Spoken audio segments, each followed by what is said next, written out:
Hello, everyone, and welcome to the 30-Minute Gospel. My name is Chris, and I'll be your host as we open and study the Bible together. I will be reading from the King James Version, but you can feel free to read whichever translation that best suits you. I would just recommend that you have a version that does not delete verses from God's holy word. Each video will be a biblical teaching of 30 minutes or less. My material is completely 100% free, so you can share these videos with family members, co-workers, friends, or anyone you know who either needs to hear the Word of God or wants to study it in a casual setting.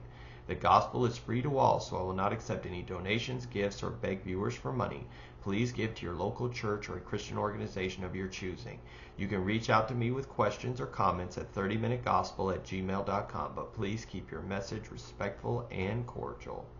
Well, welcome again, everybody, to the 30-Minute Gospel.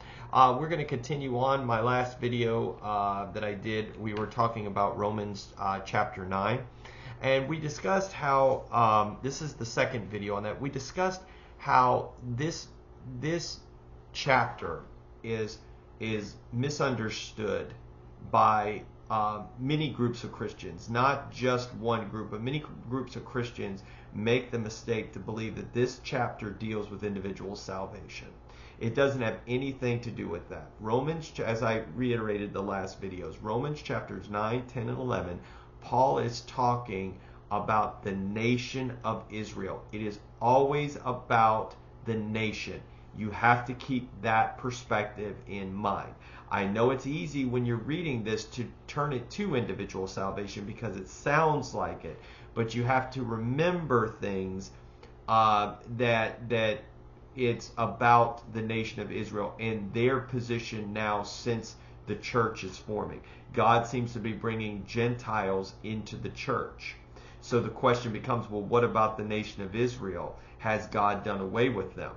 And Paul says, absolutely not, in Romans chapter 11, verse 1. He has not done away with them. Anybody teaching supersessionalism or that the church has replaced Israel, that is incorrect because Romans 11 teaches against that. Okay? So anyone that's taught that, they're wrong. Okay? So, but this is dealing about the nation and what their position is because they were the torchbearers. They were to show the world what it was like to worship God, how to live a holy life. Well, now the church seems to be growing, and the church is made up of Gentiles. So the question becomes, well, what about the nation of Israel? Well, Paul was answering that question and saying the nation of Israel was used, given the covenants, they were given special treatments and special things from God. But he was saying, though, even though they got special treatment, not everybody that was in the nation of Israel were believers. And that's true. There were sinners there. There were people who were in the nation of Israel. God says, I've chosen the nation of Israel, for example, with Moses when he was taking him out of the wilderness. But Korah rebelled. So God killed Korah. So he wasn't really a follower of God. Does that make sense? He was not a follower, but he was in the nation of Israel, so he was chosen. Okay? And we have a similar situation today. We have the church, but not everybody in the church is a believer. There are people that go to the church. There are people that claim they're Christian because their parents were Christians. There are people that go to churches and they think they've been saved because, oh, maybe they were baptized as an infant or something of that nature, but they're really not saved. But God is still using the church. Do you see? He's still using the church to get his message out of his son and the redemption plan of salvation and the soon coming of Jesus Christ, to this earth. That's what he's done. Now, he hasn't done away with the nation of Israel, too, because he still has covenants. I explained that in my series on Christians in the nation of Israel. You should really take a look at that. That's 10 videos. But I kind of go into that God still has to maintain those covenants, just like he has to maintain the covenant with the world and Noah and the rainbow, so they won't flood the earth. Okay, does that make sense? So, But God has, the nation of Israel is not done. He still has covenants with them. So the question becomes, what's their position with God now? The nation, not individuals. This has nothing to do with Gentiles. It has nothing to do with anybody. This is dealing with the nation of Israel. Okay? And I want you to see this. We left off last time talking about verse 9. It says, verse 9 says, "For this is the word of promise at this time." Let's back up. Verse 7, 8, and 9 just kind of reiterate. It says, "Neither because they are the seed of Abraham are they children, but in Isaac shall thy seed be called. That is, they which are children of the flesh, these are not the children of God, but the children of the promise are counted for the seed. For this is the word of promise, at this time I shall come and Sarah shall have a son." Now you see, what's going on there is that he's talking about not all the children of Abraham are of the promise. Okay, what is he talking about? Ishmael is a child of Abraham. Okay, but he does not. But God makes it clear that this is about the service and the covenants and everything. Why do we know this? Genesis chapter 17 tells us. If you go to Genesis chapter 17, okay, you go all the way to Genesis chapter 17. You get all the way, man. It's all the way at the end. Okay, Genesis chapter 17. I think it's verse 20. Here he's talking to Ishmael. He said, it says in verse 19, we'll go back all the way up to 17. It says, "Then Abraham fell upon his face and laughed and said in his heart, Shall a child be born unto him that is 100 years old? And shall Sarah that is 90 years old bear? And Abraham said unto God, Oh, that Ishmael might live before thee. And God said, Sarah thy wife shall bear thee a son indeed, and thou shalt call his name Isaac. And I will establish my covenant with him for an everlasting covenant, and with his seed after him." What's this covenant? That the nation would be blessed, and that through him all the nations of the world would be blessed, and through him the Messiah would come, and then through their seed they will be the 144,000 witnesses in the end times, and then help establish God or Jesus' kingdom on this earth. They're going to be his administrators. He still promises the land with them, their protection, these sorts of things. So that's what he's talking about here, that the Messiah would come through the line. And it says, but verse 20, look, it says, "And as for Ishmael, I have heard thee. Behold, I have blessed him, and will make him fruitful, and will multiply him exceedingly. 12 princesses shall he beget, and I will make him a great nation. But my covenant will I establish with Isaac, which Sarah shall bear unto thee at this set time in the next year." So do you see that? Ishmael's still blessed. It's not about individual salvation. It's about the covenants and service. Ishmael's still blessed. He says, I will bless him. He will have many descendants. Because Ishmael was a godly person. Okay? Now, maybe his descendants aren't godly people. That happens with Christians. We have Christian men and women. They have children. Some of their children aren't godly people. That happens. Okay? So Ishmael was still blessed because apparently he had faith in God. But the covenant was established with Isaac. He still blessed him. Doesn't mean he wasn't saved. It doesn't mean he wasn't saved. Ishmael, that does not mean he wasn't saved at all. It wasn't like, okay, Isaac, you're going to go to heaven, and Ishmael, you're going to hell. Because the seed is through Isaac. So all the other children of Abraham, because Abraham had many others besides Ishmael. We're just using Ishmael as an example. But he had many other children. That doesn't mean all the children went to hell except for Isaac. That's not what it's talking about here.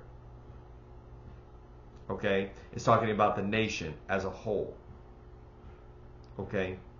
It's talking about the nation as a whole. Because he was still fruitful and blessed. And we're going to talk about that with Jacob and Esau too, because this is going to be misunderstood. So you can see that he is still blessed by God. Okay? You know the high priest Melchizedek? Well, he didn't come through the seed of Abraham, so did he go to hell? No. That doesn't mean did Job go to hell? No, that we know of. You see, just because you can't use that logic that he just chose one and then discarded the other. That's not what happened. This is about the service and what's going to happen. All right, through them. All right, does that make sense? All right, so now we're going to go on through verses 10 through 15. These are the most misunderstood verses, and I'm going to explain it to you so that it makes sense. Okay, we probably spend the rest of the video talking about verses 10 through 15. I'm going to read them first, and then we're going to go through them. Okay?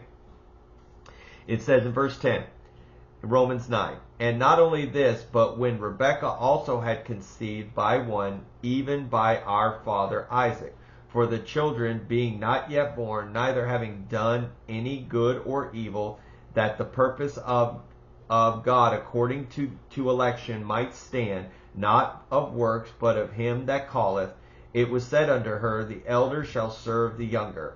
As it is written, Jacob I have loved, but Esau I have hated. What shall we say then? Is there unrighteousness with God? God forbid. For he saith to Moses, I will have mercy on whom I will have mercy, and I will have compassion on whom I'll have compassion. Okay, alrighty. So here we go again. Alright, this is the big one. This is the one that the Reformed people, Calvinists, love to pick on right here because it's like they think they're talking about individual salvation. Okay, but it is not. It said in verse 11, election is God's choosing of a nation to carry out his plan for redemption of mankind, not individual but salvation. Okay, Romans 11:28 says this, as for the gospel, they are enemies on your account.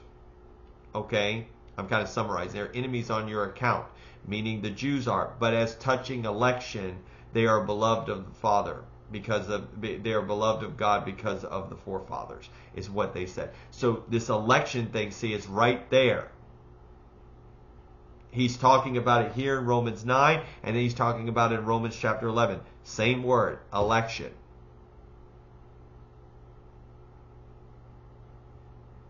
It's about service and carrying the message of God through the world. It is not about individual salvation. I'm going to talk about this two more. It says here, it says, some of them use this. It says, before they had done anything good or bad. Calvinists used this to justify their system. God chose Jacob and he chose Esau. That's what they said. He chose Jacob and didn't choose Esau. We don't know why. It's just some random choice.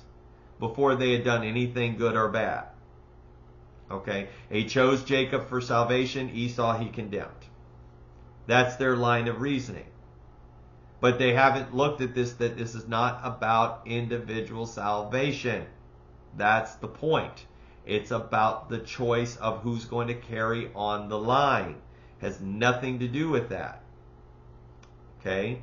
It's just like I said, my pastor is elected to be the pastor of the church. I'm not. It doesn't mean I'm not saved. My pastor may have your pastor may have a brother or sister who is saved and it goes to church, but is not a pastor. That doesn't mean they're not saved. It doesn't mean God said, I'm saving you and you're not. Okay? It's very easy to understand. So you have to look at this. This is a very simple question. If he chose, they'll sit there and say, well, he chose Jacob for he hadn't done anything good or bad. It's like God just randomly chose for some reason. But this is the question that comes up. If he chose Jacob for salvation before he had done anything good or bad, and he condemned Esau, that means he condemned Esau before Esau had done anything good or bad.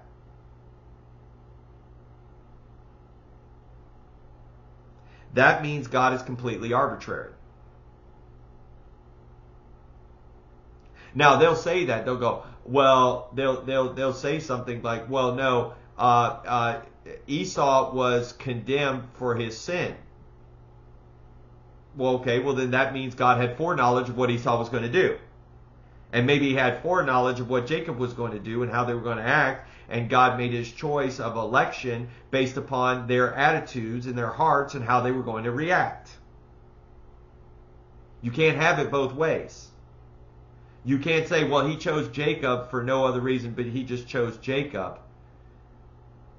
And he didn't choose Esau And he chose Esau. He chose Jacob to go to heaven, and he chose Esau to go to hell, because Esau went to hell for his sins, but Jacob goes to heaven, but he didn't have anything in him or anything. God just randomly chose him. Well, first of all, because they'll say, well, Jacob was a sinner too, but God just chose him, just like he chooses you. Well, that means God has foreknowledge.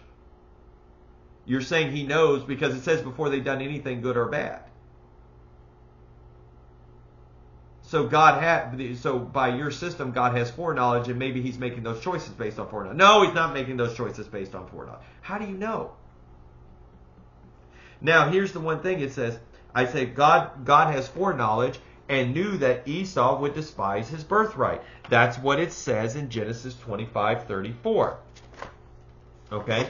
If you go to Genesis 25:34,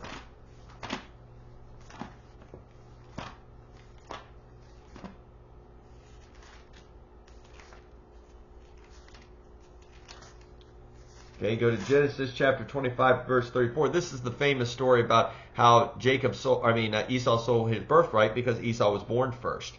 How he sold his birthright basically to Jacob for a bowl of stew because he was hungry. Okay, so it says in verse 34 of Genesis 25, it says, "Then Jacob gave Esau bread and pottage of lentils, and he did eat and drink, and rose up and went his way. Thus Esau despised his birthright." Now we know God has foreknowledge. It's very, very clear that God has foreknowledge. He knows the beginning from the end from the beginning. Whatever. Okay, he knows that. So he has foreknowledge. Could his foreknowledge of how Esau was going to act be the reason for that? Okay. Maybe it's not before they had done anything good or bad. Maybe it was his attitude. He knew what his attitude or his heart was going to be like.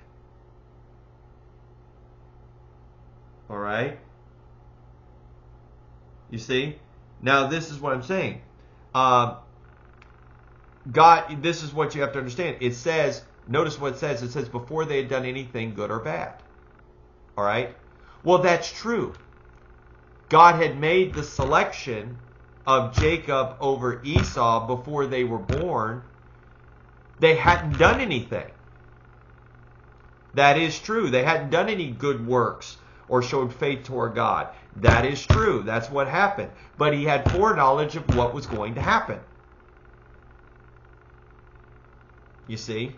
He had foreknowledge of what was going to happen. So that's why he said the older shall serve the younger. I mean, the younger shall serve the older. I'm something confused. The older shall serve the younger. Sorry about that. Okay? So that's what's going on. God had foreknowledge, but it is true. Jacob and Esau hadn't done anything yet. That's what Paul is saying. They were still in the womb before they had done anything good or bad. They hadn't done anything. They're babies. They're in the womb. Babies aren't born yet. What Paul said is correct. They're using it as God already knew everything that they were going to do, which he does, and so God just arbitrarily picked them. God just arbitrarily picks people before they're born, before they do anything good or bad. Well, that's true. They hadn't done anything good or bad. But God has the thing they're leaving out is God has foreknowledge of what they're going to be like. He knows already. That's why it says Jesus is the lamb slain from the foundation of the world. He already knew what Adam and Eve were going to do. He already had a plan in place. You see? He already had a plan in place. He already knows things are going to happen. He has foreknowledge. It talks about that. It's mentioned. Foreknowledge is mentioned many times. Now, in some of those things, the Reformed people say, well, it really means like foreloving. It's like he foreknew. It's like the knowing is like, like how a husband and a wife know each other. But the word is prognostics in the Greek. That's the word. Prognostics is foreknowledge. Pro means before, gnostic means knowledge. It's before knowledge. If it was before love, it'd be pro agape. That's not what it is. or pro eros or pro philios. It's not what it is. It's to know beforehand. Okay, God knows. God knows the end from the beginning. Okay, so He already knows it. He knows their attitude. All right. He chose having a better character and faith is not a work. Okay, it's before they've done anything good or bad. Having better faith and character is not a work. All right. Jacob didn't reject his birthright. But here's the thing. God still blessed Esau. He still blessed Esau. Esau had many children. Okay? And if you read in Deuteronomy chapter 2, we're going to look in, there's actually 3 places where this is taken. But I'm going to look in Deuteronomy chapter 2, verse 5. Okay? Deuteronomy chapter 2, verse 5 says, I'll start with verse 4. It says, And command thou the people, saying, Ye are not to pass through the coast of your brethren, the children of Esau, which dwell in Seir, and they shall be afraid of you. Take ye good heed unto yourselves, therefore. Meddle not with them, for I will not give you of their land, no, not so much a foot of the breadth, because I have given Mount Seir unto Esau for a possession. It also says that in Joshua, it's reiterated in Joshua 24:4. I'll go right over there real quick. Joshua 24:4.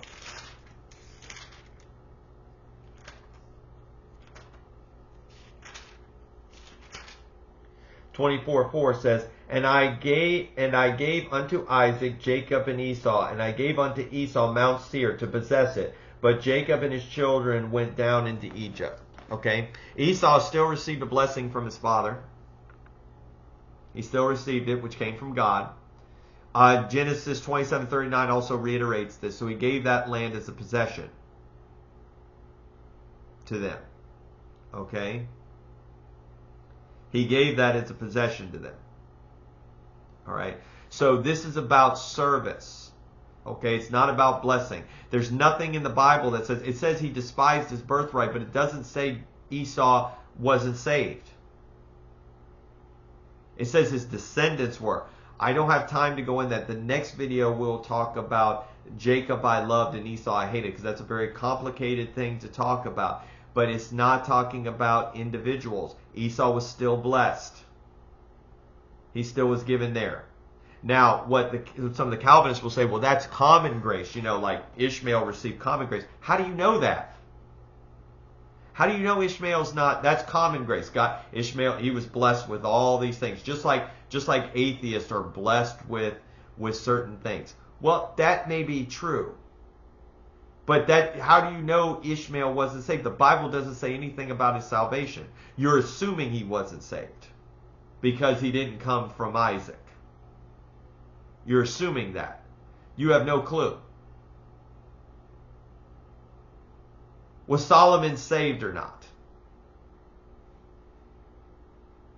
What would your answer be? It said he fell away at the end. But at the beginning, he was talking to God. He built the temple. He was given wisdom. Is he saved or not saved? Is Adam saved? Was Adam and Eve saved? I don't know the answer to that. So you cannot definitively say Esau's not saved because God chose Jacob and he didn't choose Esau. You can't say that. You don't know. He chose to create Adam. Is Adam saved? You don't know. If you're saying Esau's not saved, you're just saying that because you have to say that in order for the system to work.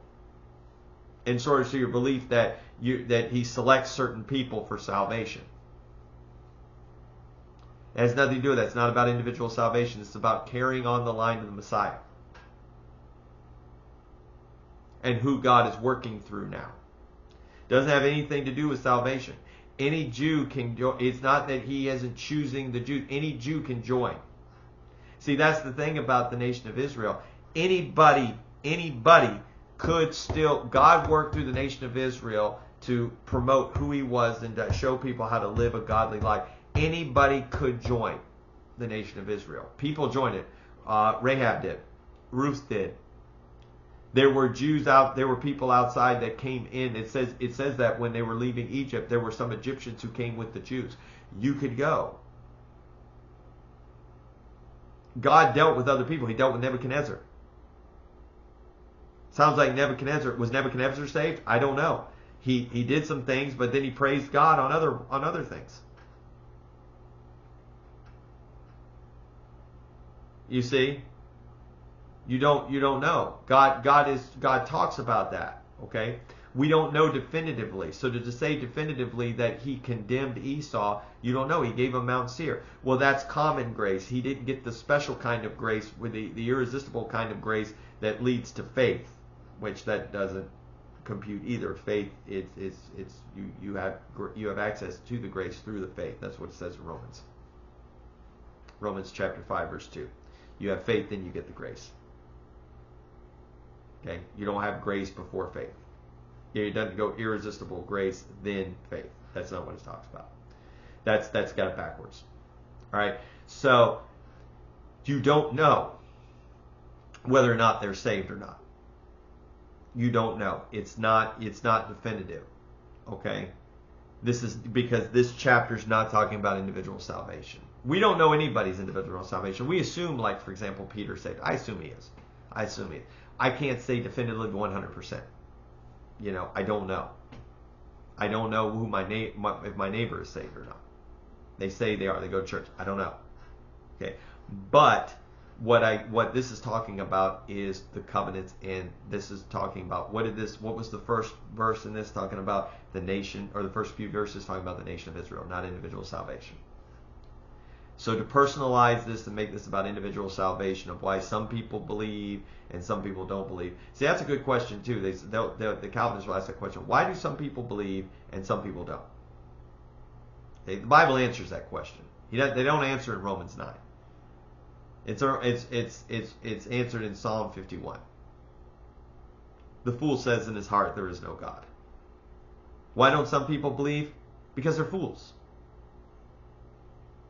That's the reason why.